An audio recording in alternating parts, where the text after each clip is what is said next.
Greetings. Have you ever want to learn and meet someone who is helping others to achieve their next level profits? Yeah, that's right. That's in a business. That's what we want. We don't want a next level revenue. We want a next level of profits because that's the profit is what you keep in your bank account. That way you can actually do other things what on your priority in your life, on a personal and maybe on employees or wherever you want to take it and do some good things in your life for others to impact others.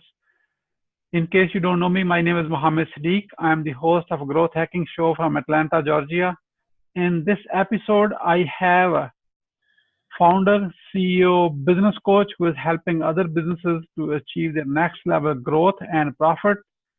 And he is no other than David Hall. David Hall, please join me to welcome my guest, David Hall. David, welcome. Hi, everyone.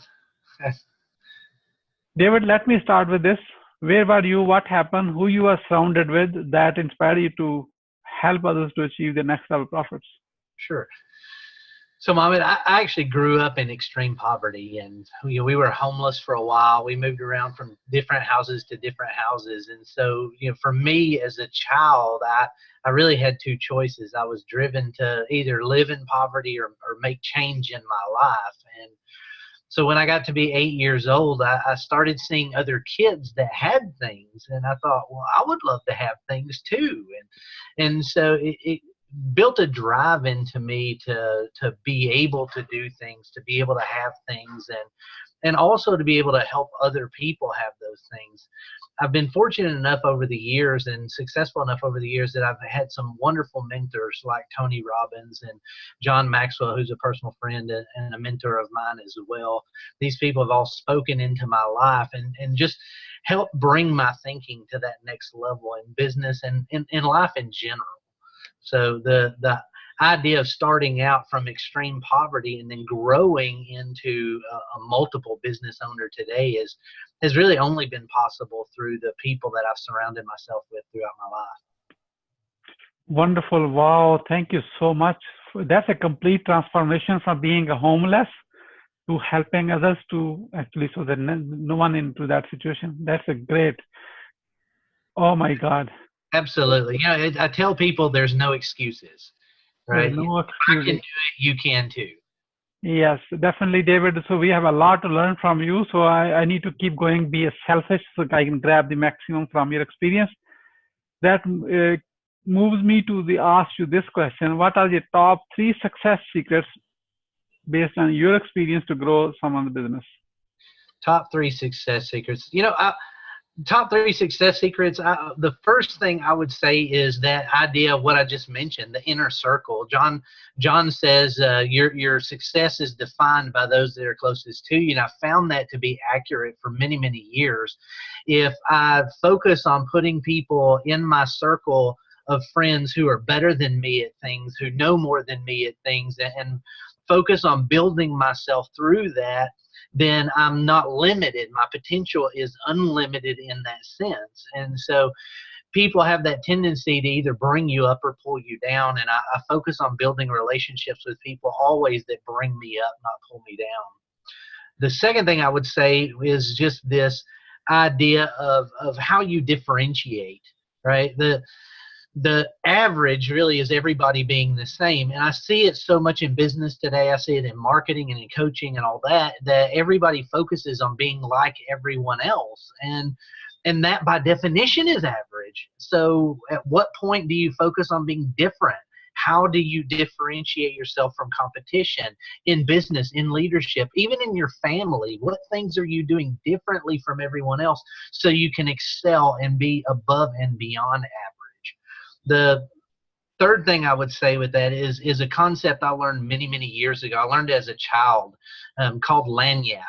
Lagniappe is a French term. It means something a little extra. In French cooking, a lot of times what they do is instead of just putting like a piece of parsley on your plate for garnish, the garnish is put as much work into as the meal itself.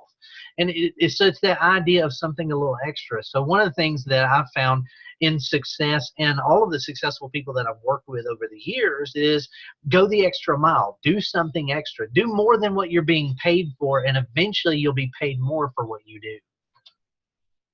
Wonderful. Very well said. have a great inner circle who are like pulling up people, so that way you're always, like they will never leave you down. They don't drag you down. Right. And do always extra.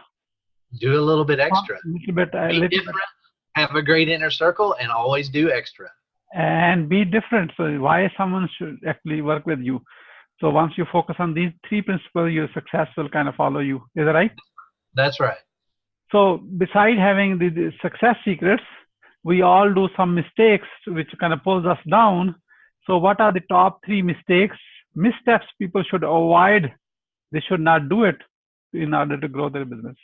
Oh, what a crazy question you ask. I mean, that just picking out 3 is hard in and of itself. I've made so many mistakes over the years. I've made so many missteps over the years, and I've really learned a lot. One of the things that I've learned is you learn more from your failures than you do your successes. So, for me, I've always looked at those things as a learning experience. I would say the first one, I call it Mr. Do-It-All.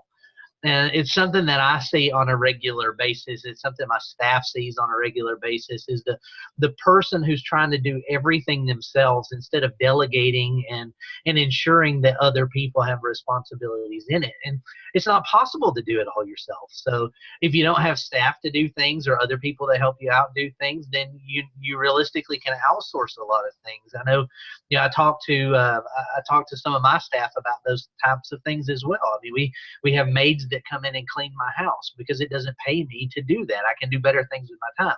I don't mow my own yard. I have people that do that stuff, so I can do better things with my time. I don't answer the phones at my office. A lot of times people say, well, you're hard to get hold of. Well, it's because I have other people that can do those things. I delegate all of the menial things, the smaller tasks and all that, so I can focus on the bigger things. And that was a hard lesson for me to learn, because by my nature, I'm wanting to do it all. I'm wanting to be involved in everything. The second thing is I find it's a saying that I heard. I don't remember where I heard it, but I heard it many years ago. You can't see the picture when you're in the frame. And for a lot of businesses and a lot of people out there, we get so caught up in our day-to-day life, we get caught up in all the minutiae of things that we do, that we end up getting blindsided by things that we don't even see coming. And so it's this idea of we have to have outside help. We have to have outside perspective in order for us to be able to see those things before they blindside us, number one. But we also have to remember this whole movement that we've heard for years of people saying, think outside the box, think outside the box. You are your box. So in order to get outside the box, you have to have help. You have to have other people involved. And that's where inner circles and coaches and those types of people can come in to help us grow, because they can see the things that we just can't see. The third thing I would say is something I learned from a business experience. My second company, my first company was Nifty Designs. It was a graphic design firm. And my second company was Worldwide Marketing, again, business coaching, specializing in marketing development. And I had a partner in the business, and the business was going great. We had lots of good things going on. But what I did was I was the one doing all the coaching, the development, all that kind of stuff. And my partner was actually running the day-to-day operations of the business. And come to find out, shortly before I ended up selling the business, my partner had embezzled over $5 million from the company. And a lot of it was me not paying attention and, me not doing my part. So something I learned a long time ago is trust, but verify. Right? So we want to have relationships with people that we can trust, but in business, trust is one thing, but verify is the same thing. You don't want to be the person that micromanages everyone, but you also don't want to be the person that sits back and just says, hey, you got a job to do, you go do it, and never verifies or follows up with anything. And again, I use that in not only my business life, but also use it in my personal life all the time. Trust, but verify. Yeah, trust and verify. You can say trust with open eyes. Is that right? That's right. Trust with open eyes. Absolutely. There's nothing called blind trust. So. Right. No, thank you. Very well said. So do it all, and not having the coach, and trust and verify. That's the key mistakes. We should avoid all that. Thank you so much. So how your company name is Trustway. So that looks like that came from that lesson. That's how you. So. It how did. how the Trustway marketing is growing your own business right now. So we want to know what you're working, like focusing on right now for your growth. Interestingly enough, in the marketing arena, we're focusing on a lot of services and things that we do that are completely different. You know, in marketing right now, anybody that sees anything about marketing, you probably get all kinds of emails from it and all that. People are so focused on SEO services and those kind of things because it's a buzzword. And for us, we don't really focus on that. If somebody asks about it, can we do it? Sure, we can do it. But that's not a target. Remember, I said we want to be different. So we're doing things like leveraging our media contacts in order to get our clients in the news, get people featured on ABC, CBS, and Fox, not having to pay big money. I mean, we're doing a lot of things that are just completely different from any of the other marketing firms out there. We're focused on innovation of new products and services. We're focused on utilizing the basic human psychologies in marketing as the way it used to be, but it seems like it's gotten away from that over the years. Just to be able to say people are people, no matter how you're communicating, whether it's over the internet or face to face or whatever it may be, people are still communicating, but people are still people. So in that idea of being different, providing different services and things like that. Matter of fact, if you looked at the website trustway.marketing, you'll notice it doesn't look like any other marketing website. It's actually solutions focused. So when we built that website out, we actually built it out for a person who has no idea what they need to do. So you can go through questions, and what it does is it narrows down based on what your goals are and what your targets are, some of the best strategies for you to utilize in your business for you to be able to grow that business. And again, it's more of a solution base as opposed to just selling somebody, hey, you need a website redesign, or you need SEO services or whatever. Those things are easy to throw out there, but they may or may not be actually what a person needs. So our target is focusing on the needs base, and that really comes from the coaching background that I've had for the last 26 years, is making sure that we target a person's needs and desires and drives versus anything else. Wonderful. That's amazing. It's so unique, David. I really appreciate that sharing with. In fact, I'm going to do it right now. Show your website, so that way let's see that if we really passes the test. Absolutely. You just said it. 1 second. Okay, I'm about to share this screen right now. Is that you? That's me. Okay, wonderful. That's yeah. If you scroll on down there, what you'll see is what's the main area of concern in your marketing. Yeah. And so a person can choose that. Lack of resources. Oh, yeah. It's nothing to do. I want SEO. Nothing. It's a result based. Where to start? Increase visibility. More sales lead. Is it working? Yeah. That's good. Absolutely. Any of those buttons that they click on, what happens is it just asks them some more questions. Yeah. So this one is more leads. Okay. New business, repeat business, consistent referrals, testimonials. Wonderful. So what kind of business are you looking for? Yeah, that's it. So, David, I think after the interview, let's focus on interview. I think you and I need to talk a lot more because there's so much we have synergies together to work together. Absolutely. So how Growth Hacking Show community can support you? Realistically, Muhammad, you had asked me that question a little bit the other day, and I've thought about it. And as far as supporting me, I think the growth hacking community really it needs to focus on supporting the community as a whole.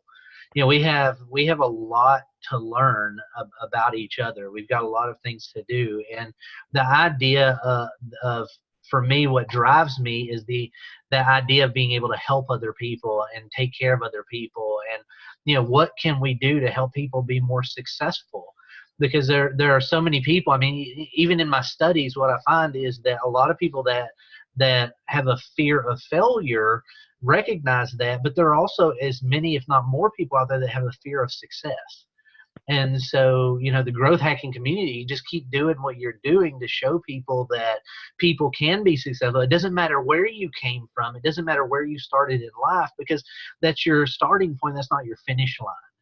And so, for me, it's just that pushing that idea.